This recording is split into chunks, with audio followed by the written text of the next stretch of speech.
Bonjour, aujourd'hui je vais vous parler d'un sujet très tabou dans notre société, souvent minimisé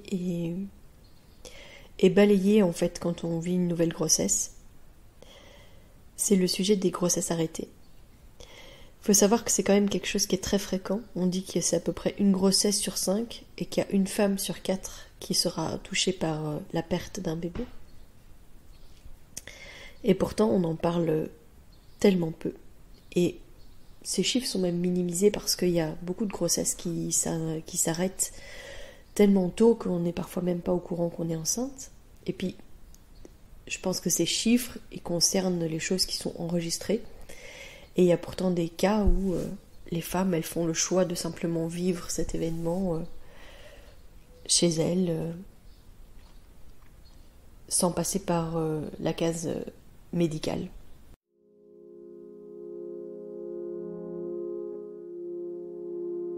Bienvenue dans Bulle de Sage-Femme, le podcast qui déconstruit les croyances, démystifie les peurs sociétales, redonne toute sa place à la physiologie des femmes qui savent enfanter dans leur pleine puissance, mais aussi des bébés qui savent se mettre au monde. Ici, vous profiterez de l'expertise de sages-femmes pratiquant en dehors des hôpitaux, des accouchements à domicile ou en maison de naissance. Nous souhaitons que vous trouviez les outils, les informations pour que vous puissiez être les acteurs de la naissance de votre bébé, et ce quel que soit le lieu où vous avez décidé de l'accueillir. Mon nom est Mélissa Chambard, sage-femme, maman de 5 enfants. À chaque épisode, je vous partagerai mes astuces, mes bons plans, mon expertise, des anecdotes, mais aussi des témoignages de parents, de sages-femmes et des rencontres inspirantes autour de la périnatalité, dans la bienveillance, la force, la puissance.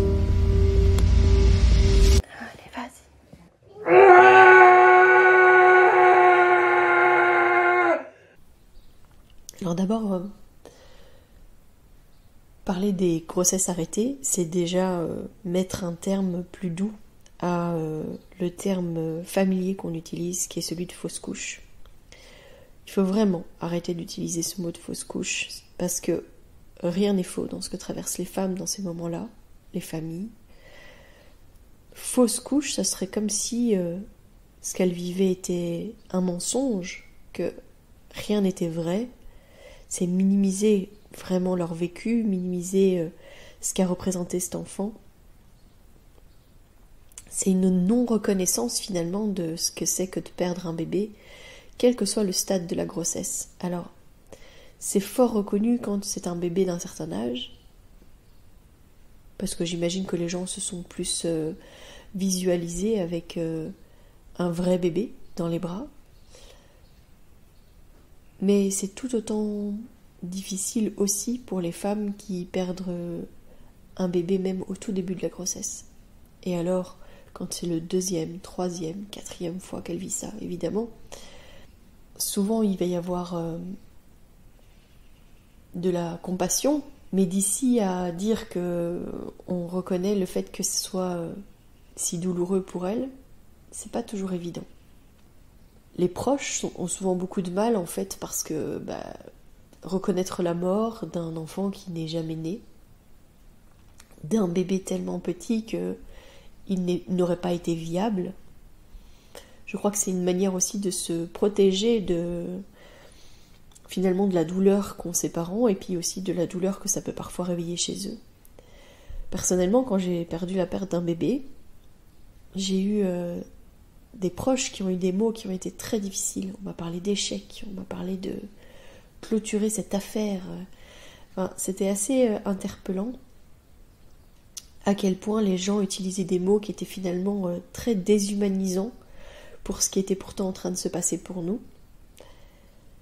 Et je crois que c'est vraiment important d'avoir la douceur dans ces moments-là, de sentir en tout cas qu'on nous reconnaît dans ce qu'on traverse. Actuellement, voilà, autour de nous, à la maison de naissance, on a effectivement, ça nous arrive, des femmes qui ont des bébés dont les grossesses s'arrêtent.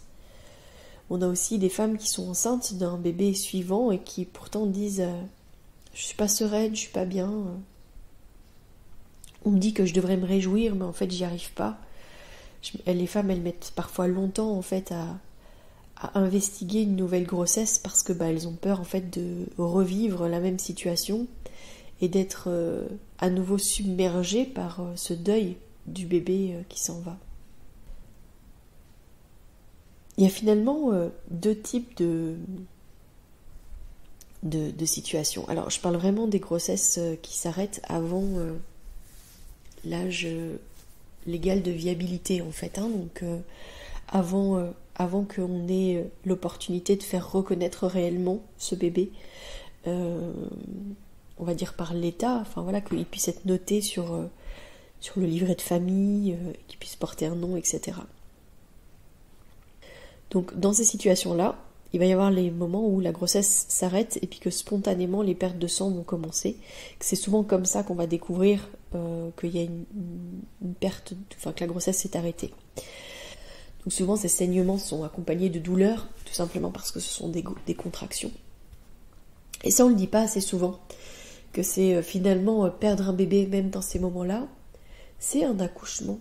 Elle va avoir des contractions, son col va devoir s'ouvrir pour laisser passer cette petite boule de bébé, plus ou moins grand en fonction de l'âge gestationnel. Ça peut être très effrayant et il y a beaucoup de femmes, de couples qui vont aller vers l'hôpital parce que justement la femme elle perd quand même beaucoup de sang. Mais il est finalement assez rare qu'on garde ces femmes à l'hôpital. Souvent on va les renvoyer à la maison en leur disant vous faites une fausse couche, parce que pour le coup on utilise toujours ce mot-là en général dans les hôpitaux, c'est assez rare d'entendre parler de grossesse arrêtée. Mais clairement, on fait une petite échographie, on leur dit c'est fini, rentrez chez vous, et on redonne un rendez-vous plus tard pour dire on vérifiera si vous avez tout perdu. Je ne sais pas si vous avez écouté ce podcast avec Au-delà des nuages, mais elle explique ça, qu'un jour elle avait déjà perdu un premier bébé, puis on lui fait une échographie parce qu'elle saigne, et on lui dit vous savez ce que c'est, vous avez déjà fait des fausses couches, donc pourquoi est-ce que vous êtes là ? Donc parfois c'est aussi d'une violence extrême parce qu'elle a déjà vécu ça. Mais en tout cas elle décrivait cette inhumanité quand on arrive à l'hôpital et puis que finalement on minimise, on dit juste vous êtes en train de perdre votre bébé, c'est normal, vous le savez, maintenant il n'y a rien à faire, il faut attendre. Quand elles retournent chez elles, ces femmes elles sont seules avec leurs compagnons, parfois avec une vie de famille à mener encore alors qu'elles sont en train de perdre leur tout petit. C'est une violence extrême finalement de ne pas reconnaître ce que ces femmes traversent à ce moment-là. Il faut savoir, dans tous les cas, qu'il y a la possibilité d'être accompagnée par une sage-femme quand justement on perd un bébé, et ce, quel que soit le moment de la grossesse. Là, il n'y a pas de limite, il n'y a pas de moment clé, il n'y a pas de... Si on perd un bébé, on a le droit à la visite d'une sage-femme. Il y a des codes qui sont prévus pour ça, et je pense que le fait que ça existe, c'est une réelle reconnaissance de ce que c'est, mais en fait on n'en parle pas. La plupart des femmes ne sont même pas au courant, et justement quand on les renvoie à la maison, on leur dit même pas vous pouvez faire appel à une sage-femme.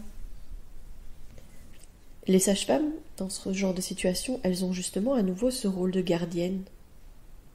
Elles vont s'assurer justement qu'on n'est pas en danger, parce que quand on renvoie les femmes chez elles, on leur dit écoutez, rentrez chez vous à moins que vous ne signiez de trop. Mais c'est difficile finalement quand on s'y connaît pas, puis quand on est dans l'émotionnel, et puis de déterminer ce qui est normal et ce qui ne l'est pas dans cette situation.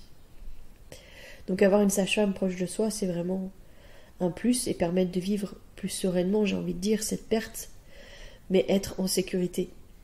Un des rôles clés de la sage-femme, ça va être justement d'accompagner la naissance de ce petit bébé, mais aussi, surtout, de pouvoir vérifier les pertes, de pouvoir vous permettre de récupérer le bébé et de le voir, de concrétiser le bébé.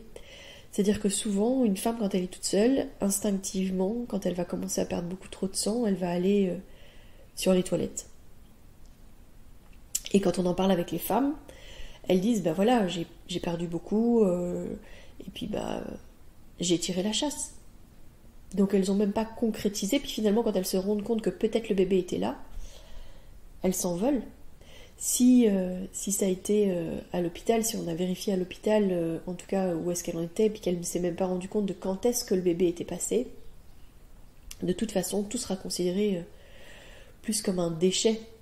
Alors que je crois que pour les mamans, pour les parents, à ce moment-là, le bébé, il est extrêmement précieux. Et il va permettre d'aider à faire le deuil. Donc comme je disais, la grossesse peut s'arrêter et puis spontanément les femmes peuvent saigner. Mais il y a aussi les grossesses arrêtées où il n'y a pas de saignement. J'ai rencontré beaucoup de femmes qui disent en fait qu'elles sentaient que la grossesse était arrêtée. Parfois elles disent ça ne vibrait plus, il n'y a plus cette connexion avec cet embryon. Parfois on se réveille le matin puis on dit il n'est plus là le bébé, je le sens. Et la parole des femmes, elle est très minimisée dans ce genre de situation, alors que il y a cet instinct, cette connexion, et les femmes elles ne se l'expliquent pas, elles disent pas oui, je le sentais au fond de moi, j'ai vu, j'ai entendu, etc. Non, la plupart du temps, c'est comme une évidence, sans savoir expliquer réellement pourquoi est-ce que c'est si évident. Il faut savoir qu'on peut, dans la plupart des cas, attendre. Il est nécessaire d'avoir une surveillance clinique, de s'assurer qu'il n'y a pas de problématique, parce que on peut aller vers une infection et vers des problèmes de coagulation, etc. Donc, le risque existe. Mais c'est très très rare et la plupart du temps, on peut attendre et surveiller les paramètres chez la femme et permettre ainsi de vivre sereinement cette fin comme on respecte les naissances. C'était exactement ça que j'ai voulu moi quand j'ai perdu mon bébé. Je crois que si sur le moment on m'avait proposé à l'instant même où on m'a confirmé mon ressenti, quand j'ai dit que pour moi la grossesse s'était arrêtée et puis que mes proches, mes collègues me disaient mais tu ne saignes pas donc c'est que tout va bien, etc. Quand j'ai eu confirmation avec l'échographie que la grossesse s'était bien arrêtée, à la fois j'avais envie d'hurler, à la fois j'étais rassurée parce que je me disais je le savais, je le sentais. Je crois que si sur l'instant on m'avait proposé quelque chose pour enlever ce bébé de mon ventre, à l'instant même, je l'aurais fait, j'aurais pris un médicament, voilà. Mais dès l'instant où j'ai remis ma culotte, où j'ai remis mon pantalon, c'était comme une barrière, une protection, et là je me suis dit, en fait, je veux surtout pas qu'on touche à l'intégrité de mon bébé. En fait, je veux surtout pas accélérer le processus. Je pense que je dois l'accepter, et quand je l'aurai vraiment accepté, mon corps il acceptera de lâcher mon petit bébé. Laisser le temps, en fait, s'honorer, prendre le temps de s'honorer et d'honorer cette vie, même si j'ai beaucoup pleuré, j'ai dû expliquer à mes enfants que le petit frère, la petite sœur ne viendraient pas. En l'occurrence, c'était une petite sœur. C'est important, en fait, de reconnaître ce qu'on traverse. Et puis, je pense que pour chaque situation, il y a les bonnes manières de faire. Pour chaque personne, il y aura une manière différente de faire. Moi, j'ai senti que j'étais nouée de partout, comme si j'étais pleine de nœuds, pleine de barrières, et qu'en fait, je ne laisserais pas passer les choses tant que toutes ces barrières ne seraient pas levées. Et ce que j'ai fait, c'est que j'ai contacté mon ostéopathe, et je lui ai envoyé un message, et je lui ai dit que voilà, mon bébé était parti déjà depuis plusieurs jours, que je le savais, que maintenant je portais la mort et que c'était dur pour moi, et que j'avais besoin peut-être de son aide parce que je sentais que j'étais nouée de partout et que je sentais bien que si je restais dans cet état-là, en fait je ne lâcherais jamais mon bébé. Et elle a eu ces mots, elle m'a trouvé un moment et elle m'a dit viens à tel moment. J'en garde un souvenir extraordinaire parce que elle m'a accueillie. Elle n'a pas fait de grands mouvements, elle n'a pas fait de grandes choses spectaculaires. Elle a fait des micro-mouvements un peu partout sur mon corps, au niveau de mon bassin, au niveau de mon bébé. Puis elle est venue à ma tête. Moi j'ai beaucoup pleuré, voilà, ça me faisait à la fois du bien, mais ça me réveillait toute cette douleur, toute cette peine. Et je fermais les yeux, elle était au niveau de ma tête. Puis j'ai beaucoup d'images qui sont venues dans mon champ de vision alors que j'avais les yeux fermés, comme de la fumée colorée, comme voilà, du rose, du mauve, du brun, du noir. Et en fait, j'ai eu cette sensation de voir mon bébé. Et puis après, j'ai eu une lumière hyper intense qui est venue dans mon champ de vision et je me suis dit que c'était son âme. En tout cas, j'en étais persuadée. Et je lui ai dit qu'il fallait qu'elle parte. Que j'avais pas envie, évidemment, qu'elle parte, mais qu'il fallait qu'elle parte. Cette lumière, elle est restée un temps et puis elle est repartie. Et mon ostéopathe m'a dit, voilà, il est parti, il est en paix. est parti dans l'univers. Et moi je lui ai dit que je l'avais vu. Ça faisait plusieurs jours, ça faisait même plusieurs semaines en fait que la grossesse s'était arrêtée. Et c'est le soir même que j'ai commencé à saigner. Alors j'ai commencé à saigner. Mon bébé est né encore plusieurs jours après. Trouvez les bons praticiens, les bonnes personnes, les bonnes médecines qui vont vous entourer pendant ces moments-là, qui vont entourer cette femme qui traverse cette épreuve. Ça a tout son sens. Je sais que notre sage-femme m'avait proposé des huiles qui étaient précieuses pour honorer en fait qui j'étais comme mère, pour honorer ce bébé. Ça m'a fait énormément de bien en fait, juste ces huiles qui m'ont porté, les tisanes que j'ai bues, etc. Et ce soin surtout qui pour moi a été le déclencheur. Ça m'a ouvert comme une certaine perception et que j'ai l'impression qui maintenant elle est plus aussi forte clairement, mais c'est comme si elle m'avait entrouvert une porte. Et sur le moment, c'était très très fort. Le fait de pouvoir accueillir son bébé, moi je me souviens, mon mari m'avait dit que sa plus grande peur, c'était qu'il m'arrive quelque chose, que je saigne trop et que j'ai une hémorragie, qu'ils ne savent pas quoi faire. Enfin voilà. C'était sa plus grosse crainte. Et en fait, finalement, ce bébé est arrivé quand il n'était pas présent. Pour que en fait, je puisse, moi, vivre sereinement ce moment-là. Et puis que lui, il ne soit pas dans la peur. Et quand j'ai pu accueillir notre bébé, je l'ai appelé et je lui ai dit, ben voilà, il est là. Donc si tu veux venir, tu peux venir. Et on va l'honorer, on va l'enterrer. On l'a enterré dans notre jardin. Ça me fait penser donc que quand je vous dis que la sage-femme, elle peut récupérer votre bébé et vous permettre de le voir, c'est important de se rendre compte que même un tout petit bébé de 6 semaines, il est visible en fait. Et que il y a des manières en fait de pouvoir conserver un embryon, un petit fœtus, pour permettre justement de le préserver et puis de pouvoir le voir, l'observer, potentiellement le manipuler, faire des photos parce que au-delà des nuages, on peut faire appel à leur service même pour un petit bébé. Il existe une méthode qui s'appelle la méthode de l'eau, qui est une manière en fait de préserver un petit bébé après un arrêt de grossesse ou une mort fœtale in utero. En fait, le principe, c'est de préserver l'embryon ou le petit bébé dans un verre d'eau, ou en tout cas dans un récipient avec de l'eau. Si c'est dans un verre, ça permettra de plus facilement pouvoir observer, regarder le bébé à l'intérieur. Il faut savoir en fait que les tissus des embryons et des tout petits fœtus, ils ont une peau très, très friable en fait. Et puis si jamais en plus il est décédé plusieurs jours, voire plusieurs semaines avant, voilà, il pourrait potentiellement être encore plus friable. Donc le fait de le mettre dans l'eau va préserver les tissus au maximum. Et en plus va donner une posture au bébé qui va sembler beaucoup plus naturelle. Le bébé, c'est comme s'il flottait en fait dans son liquide amniotique. Donc il prend une posture beaucoup plus naturelle que si on le dépose comme ça dans un bac réuniforme quand c'est dans les hôpitaux ou ailleurs, quoi. Donc c'est vraiment plus visible, j'ai envie de dire. Il faut savoir aussi que souvent les bébés qui naissent aussitôt, ils ont une couleur plus violacée ou rouge qui peut être très choquante. Et en fait, quand on plonge ce bébé dans l'eau froide, oui, parce que j'ai pas dit que c'est dans un verre, mais c'est dans un verre d'eau froide, ou dans un saladier, enfin voilà, mais dans quelque chose avec de l'eau froide, le bébé va avoir justement une couleur qui va devenir beaucoup plus claire.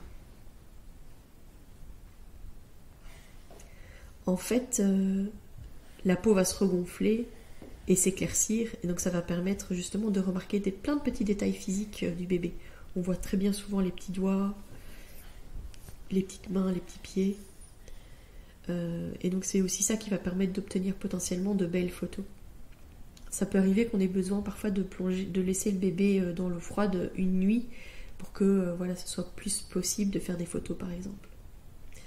La seule chose, c'est que si on fait des photos et qu'on enveloppe le bébé dans un tissu par exemple, il faut vraiment être attentif à quel type de tissu on utilise, voire peut-être mettre un plastique entre le bébé et le tissu pour pas que le tissu agrippe trop la peau en fait.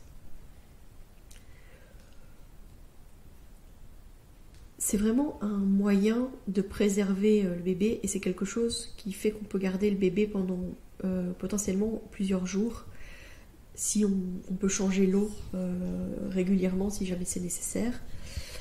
Ça va vraiment permettre de le garder intact et par exemple d'organiser une petite cérémonie pour lui dire au revoir ou parfois juste se donner le temps de dire au revoir, même sans cérémonie ou sans enterrement, ou, enfin voilà, juste se donner l'opportunité parfois de bercer son bébé, de le câliner, de l'observer, effectivement de le photographier. Alors ce que je dis là peut paraître potentiellement macabre, morbide, mais je crois que les femmes qui l'ont traversé, elles comprennent ce que je veux dire dans le sens où avoir l'opportunité de le voir réellement, de le serrer, de le tenir dans ses mains, etc. C'est vraiment concrétiser ce bébé, alors que si jamais on l'a perdu dans les toilettes et puis qu'on a tiré la chasse d'eau, en fait ça ne reste que l'événement traumatique qui a été ce moment de la perte du sang de manière abondante, etc., les douleurs, et pas du tout le fait d'aller à la rencontre de ce bébé. Ça permet aussi parfois pour les proches qui seront vraiment prêts à ça, et puis potentiellement prêts aussi à être pleinement présents pour vous en fait, de rencontrer aussi votre bébé. Les photos qui sont faites dans ces moments-là, soit par vous, soit effectivement, je le redis, par au-delà des nuages, ça permet d'avoir une douce image de ce qui est en train de ce que vous êtes en train de traverser, et puis de qui était vraiment cet enfant. L'accompagnement de la sage-femme, comme je le disais, c'est possible et qu'il existe des codes pour ça. Il existe des codes pour le jour même et pour les jours qui suivent après. L'accompagnement du deuil périnatal, de la perte d'un bébé, quel que soit le moment de la grossesse, il y a des sages-femmes qui se sont aussi spécialisées là-dedans. Il y a des outils qui existent, il y a des livres qui existent, il y a même des applications qui existent pour ça. Toutes ces initiatives, toutes ces choses qui ont été mises en place sont là justement pour de plus en plus mettre en lumière les bébés qui sont partis trop tôt et se permettre d'en parler de manière plus sereine. Dans les choses qui ont été mises en place aussi, il y a un podcast qui existe qui s'appelle Au revoir, qui est fait par Sophie de Chivray, qui parle justement du deuil périnatal avec des invités, des parents, des professionnels, des bénévoles. Je vous invite sincèrement à aller l'écouter si vous êtes touchés par la perte d'un bébé ou justement par le deuil périnatal de manière générale. Parce que c'est en parlant, c'est en le transmettant, c'est en reconnaissant ce que c'est que de perdre ses bébés que justement on arrêtera d'appeler ça des fausses couches, qu'on arrêtera de minimiser, qu'on arrêtera de dire aux femmes enceintes d'un nouveau bébé que voilà, c'est un renouveau, c'est un nouveau départ. Oui, c'est vrai, c'est un nouveau départ, mais c'est aussi une manière de ne pas reconnaître ce qu'elle a traversé. Souvent, dans ces grossesses qui suivent une perte de bébé, les femmes, elles ont du mal à investiguer la grossesse, et puis souvent elles sont très anxieuses, elles ont peur à chaque étape de la grossesse qu'on leur annonce que leur bébé est parti, évidemment. Et je leur dis souvent, en fait, tu ne seras jamais rassurée tant que ton bébé ne sera pas dans tes bras. Est-ce que vous savez comment est-ce qu'on appelle un bébé qui arrive après une grossesse qui s'est arrêtée, après la perte d'un bébé, après un deuil périnatal? On appelle ça un bébé arc-en-ciel. C'est parce que dans cette tempête, dans cet orage, dans toute cette partie si sombre, il y a un moment donné où le soleil réapparaît. Et que justement, c'est parce qu'il y a eu la pluie et parce qu'il y a le soleil qui apparaît qu'arrive l'arc-en-ciel. C'est pour ça que cette image du bébé arc-en-ciel est là. Si jamais vous avez une femme dans votre entourage qui a perdu un bébé, puis qui à présent est enceinte, qui ne sait pas qu'on appelle ça un bébé arc-en-ciel, vous pouvez lui dire. Après, elle en fera ce qu'elle veut. Il y a des gens qui ont fort besoin de ritualiser, d'avoir du sens. Et c'est pas faire porter le poids d'eux à ce bébé-là, à ce nouveau bébé-là, que de dire que c'est un bébé arc-en-ciel. C'est simplement reconnaître qu'avant lui, ben voilà, il y a eu de la perte, parfois 1, parfois 2, parfois 3, parfois 4 bébés, on n'en sait rien. Ça montre aussi à quel point il vous est précieux. Tous les bébés sont précieux, mais celui-là, il arrive après tellement de tempêtes, tellement de pleurs, tellement de douleurs. C'est une manière aussi de reconnaître ce qu'il y a eu avant. Restons dans l'idée que c'est important de parler, de démystifier. C'est bien, c'est le propre de ce podcast. Eh bien, si c'est le cas pour les naissances en dehors des hôpitaux, etc., c'est aussi le cas de reconnaître, de parler et de démystifier de ce que c'est que de perdre un bébé. Souvent, quand on en parle autour de soi, les femmes, elles parlent. Elles disent « Ah, mais oui, moi aussi j'ai traversé ça à un moment donné. Ah oui, moi aussi j'ai perdu un bébé. Ah, moi ça m'est arrivé comme ça. » Et elles parlent, elles libèrent la parole. Et c'est important justement de libérer la parole parce que du coup, les femmes, elles se sentiront beaucoup moins seules quand elles le vivront. Puis ça veut dire aussi que si elle sait que vous l'avez vécu, peut-être qu'elle viendra vers vous et elle dira « Voilà ce que je suis en train de traverser. » Et que vous aurez justement les bons mots pour l'accompagner. Je crois que personne ne peut vraiment comprendre tant qu'il ne l'a pas vécu. Je crois que accompagner les grossesses arrêtées, avant d'avoir moi-même perdu mon bébé, je le faisais de manière très médicale, limite médico-légale, alors que en y mettant tellement plus d'humanité, tellement plus de sacré, ça a tellement plus de sens et c'est tellement plus doux. Quand on faisait les formations avec ma collègue Pascal, on abordait ce sujet des grossesses arrêtées, des signes d'alerte à avoir, etc. pour les professionnels. Mais on disait aussi que quand on commençait à en parler, on sentait dans l'assistance qu'il y avait plusieurs sages-femmes qui avaient déjà vécu ça. Et il y avait souvent un temps, après ce moment d'échange sur comment accompagner les grossesses arrêtées, où elle disait, il y en avait une ou l'autre qui se mettait à pleurer, qui disait « Moi je l'ai vécu, moi j'ai fait ça effectivement, moi j'ai pas vu mon bébé, moi, ah oui, moi je l'ai vu. » Enfin, ouais. Même les sages-femmes n'ont pas forcément l'opportunité de vivre sereinement la perte d'un bébé. Et donc, plus on en parlera, plus on reconnaîtra, plus on parlera voilà, de cette manière potentiellement de préserver les bébés, plus on fera en sorte que on reconnaisse cette perte. On se donne l'opportunité de vivre pleinement le deuil, de dire au revoir à ce bébé, de se donner le temps et l'opportunité de le faire. Faire en sorte aussi que les femmes, après la perte d'un bébé, elles aient la possibilité d'avoir un temps de pause, de ne pas devoir reprendre le travail trop rapidement. Voilà, j'espère que cet épisode n'a pas été trop perturbant pour vous. J'imagine en tout cas que ça vient remuer beaucoup de choses, potentiellement. C'est tellement tabou que finalement, c'est parfois difficile d'en entendre parler. Mais voilà, je crois que c'est aussi notre rôle de remettre du sens, redonner toute sa place à ce bébé au moment où il arrive, et puis accompagner de manière sereine aussi ces moments-là.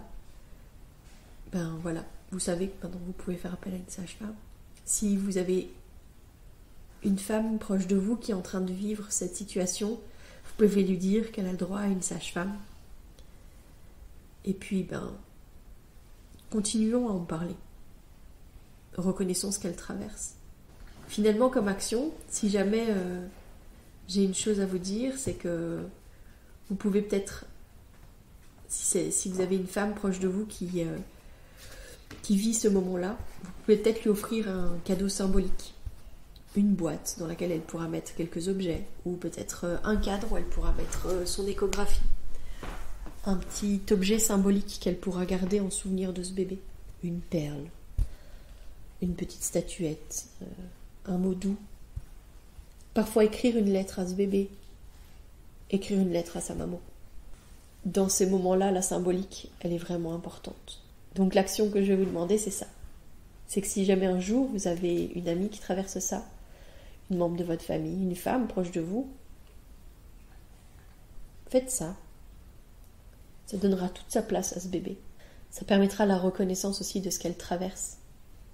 Ça ne minimisera pas du tout son deuil. Il existe aussi des listes de choses qu'on peut proposer, des soins. Par exemple, un rituel riboso, un massage, un moment pour qu'elle prenne soin d'elle. Voilà. Je vous dis à la semaine prochaine. Si vous souhaitez échanger à propos des différents sujets abordés dans ce podcast, vous pouvez interagir sur les posts dédiés à chaque épisode sur nos réseaux sociaux Facebook et Instagram. Vous pouvez également me joindre par email à melissa.chambard@gmail.com. Je serai également ravie de collaborer avec vous, que ce soit pour un témoignage, une rencontre ou pour savoir quel sujet vous intéresserait à l'avenir. Je vous invite à vous abonner pour ne rien louper des prochains épisodes, mettre des étoiles, des commentaires et surtout à partager pour faire rayonner, voyager ce podcast, pour démystifier l'accouchement en dehors de l'hôpital, parler de ses suivis, de ses naissances et continuer à accueillir en douceur les adultes de demain.